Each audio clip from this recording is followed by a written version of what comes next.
Hello दोस्तों, तो कैसे आप लोग। फिर से एक नई वीडियो में आपका स्वागत है। आज हम बात करने वाले हैं कफ के बारे में, यानी खांसी के बारे में कि ये कितने टाइप्स के होते हैं और इनमें जो है डॉक्टर द्वारा जो है सबसे ज़्यादा कौन कौन से कफ सिरप दिए जाते हैं। तो आज की वीडियो जो काफ़ी हेल्पफुल होने वाली है, तो प्लीज़ वीडियो को लास्ट तक देखिएगा। और अगर आप हमारे चैनल पर नए हैं तो चैनल को सब्सक्राइब कर लीजिए और बेल आइकन को प्रेस कर लीजिए, क्योंकि इस चैनल पे जो है मेडिकल से रिलेटेड वीडियो मिलती रहती है। तो बात करते हैं कफ के बारे में, तो ये कफ जो है गले और लंग्स के इन्फेक्शन के कारण ये जो है ये उत्पन्न होता है ये, और ये अपने आप में कोई बीमारी ना होकर ही है दूसरी बीमारी का ये क्या है सिम्टम्स है। वैसे तो खांसी आमतौर पर जो है 3 प्रकार की होती है, वो सूखी खांसी, बलगम वाली खांसी और काली खांसी, जिसे हम जो है कुकर खांसी बोलते हैं, और इसे जो है हम दौरे के रूप में आने वाली हम खांसी भी हम इसे बोलते हैं। सबसे पहले हम बात करेंगे कि ड्राई कफ में जो है वो डॉक्टर द्वारा जो है सबसे ज़्यादा कौन कौन से कफ सिरप का यूज़ किया जाता है। तो कफ सिरप की बात करें तो पहले नंबर पे जो है वो एस्करॉल डी, ये आप ले सकते हैं, जो कि ये ब्रांड नेम है। इसकी कंपोजिशन की बात करें तो इसमें फेनिलेफ्रिन 5 मिलीग्राम और क्लोरफेरिनामाइन मेलेट जो इसमें 2 मिलीग्राम और डेक्स्ट्रोमेथोफेन एंड हाइड्रोब्रोमाइड जो इसमें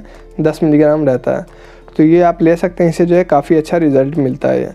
डोज की बात करें तो आप 1 टेबल स्पून जो है दिन में जो है 3 बार आप दे सकते हैं, यानी कि 1 चम्मच जो है दिन में, यानी कि सुबह, दोपहर, शाम को आप दे सकते हैं। आप अगर आपको जो है मार्केट में जो है एस्करॉल डी सिरप आपको नहीं मिलता है, उसकी जगह पे जो आप ग्रिलिंगटेक सिरप आप ले सकते हैं। इसकी कंपोजिशन की बात करें तो इसमें अमोनियम क्लोराइड जो है 60 मिलीग्राम प्रति 5 ml के हिसाब से रहता है, और क्लोरफेरिनामाइन मेलेट जो इसमें 2.5 मिलीग्राम प्रति 5 ml रहता है, और डेक्स्ट्रोमेथोफेन जो इसमें, और हाइड्रोब्रोमाइड जो इसमें 5 मिलीग्राम प्रति 5 ml के हिसाब से रहता है, और ग्वाइफेनेसिन जो इसमें 50 मिलीग्राम प्रति 5 ml के हिसाब से इसमें जो रहता है। तो ये दोनों में से जो कोई आप एक सिरप जो आप ले सकते हैं, जो कि सूखी खांसी में जो है काफ़ी ज़्यादा वो आरामदायक रहता है, और इससे काफ़ी हद तक वो ठीक भी हो जाता है। नेक्स्ट हम बात करते हैं कि बलगम वाली खांसी, यानी कि बलगम वाली खांसी में जो है सबसे ज़्यादा कौन कौन से कफ सिरप का इस्तेमाल किया जाता है। तो इसमें जो है ग्रिलिंगटेक BM सिरप का यूज़ किया जाता है, जो कि ये ब्रांड नेम है। ये आपको अगर कोई ब्रांड मिलता है तो आप यूज़ कर सकते हैं। इसकी कंपोजिशन की बात करें तो इसमें टर्बुटालिन 2.5 मिलीग्राम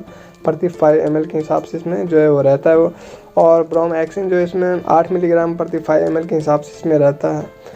बात करें इनकी डोज के बारे में, तो इसे जो है आप जो 1 चम्मच जो है इसमें दिन में 3 बार दे सकते हैं, सुबह, दोपहर, शाम को आप दे सकते हैं। अगर आपको जो है मार्केट में जो है ग्रिलिंगटेक BM सिरप नहीं मिलता है, तो उसके जगह पे जो है आप जो है वो चेस्टोन प्लस सिरप आप दे सकते हैं। इसकी कंपोजिशन की बात करें तो इसमें एम्ब्रोक्सोल जो है 15 मिलीग्राम प्रति 5 ml, और ग्वाइफेनेसिन जो इसमें 50 मिलीग्राम प्रति 5 ml रहता है इसमें, और टर्बुटालिन जो है 1.5 मिलीग्राम प्रति 5 ml रहता है। इन दोनों में से जो है आप कोई सा सिरप दे सकते हैं। इसकी डोज भी वही है, जो 1 चम्मच जो है आप दिन में जो है आप 3 बार ले सकते हैं, सुबह, दोपहर, शाम को ले सकते हैं। दोनों सिरप को लेने से जो है काफ़ी अच्छा आपको रिजल्ट मिल जाता है। नेक्स्ट हम बात करते हैं वूपिंग कफ, यानी कि काली खांसी, जिसे हम कुकर खांसी और इसे दौरे के रूप में आने वाली हम खांसी भी हम बोलते हैं। इसमें जो है सबसे ज़्यादा कौन कौन से कफ सिरप का इस्तेमाल किया जाता है। तो इसमें जो है ग्रिलिंगटेक CD सिरप का यूज़ किया जाता है। कंपोजिशन की बात करें इसमें क्लोरफेरिनामाइन मेलेट जो है 4 मिलीग्राम, और इसमें कोडिन जो होता है वो 10 मिलीग्राम होता है। तो ये आप यूज़ कर सकते हैं। और इनकी डोज की बात करें तो आपको 1 टेबल स्पून जो है दिन में जो है आप 3 बार दे सकते हैं, सुबह, दोपहर, शाम को आप दे सकते हैं। काली खांसी को ठीक करने के लिए आपको सिरप के साथ साथ जो आपको एक जो है वो एंटीबायोटिक आपको लेना पड़ेगा।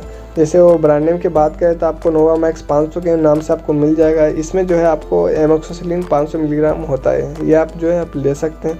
इसे जो है 1 कैप्सूल जो है आप ले सकते हैं दिन में, जो है मॉर्निंग इवनिंग आप ले सकते हैं। ये भी 5 दिनों तक इसे जो है वो लेना होता है। इससे जो है काफ़ी जो है आराम आपको मिल जाता है। आज की वीडियो में बस यही था। तो आई होप आपको वीडियो अच्छा लगा होगा। वीडियो अच्छा लगा तो वीडियो को लाइक करके चैनल को सब्सक्राइब करके बेल आइकन को प्रेस कर लीजिए।